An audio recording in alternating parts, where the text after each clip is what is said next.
Magandang araw po sa ating lahat. Welcome po sa aking YouTube channel, Kadwa Michael.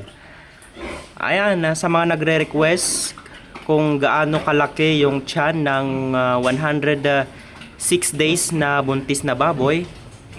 Ganito po ang itsura ng 106 days na buntis na baboy. Ayan, yung kanyang dede ay pulang-pula. At yung kanyang ari ay namula-mula rin.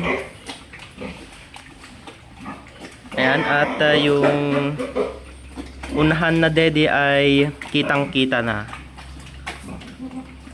Laylay na po yung kanyang mga dede.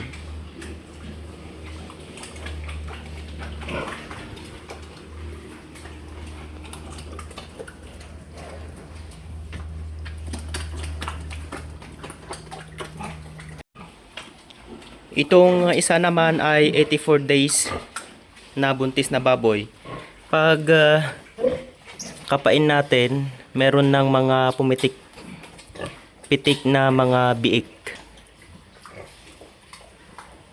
At saka pag dating ng 90 days, talagang malakas yung pitik, yung mga biik.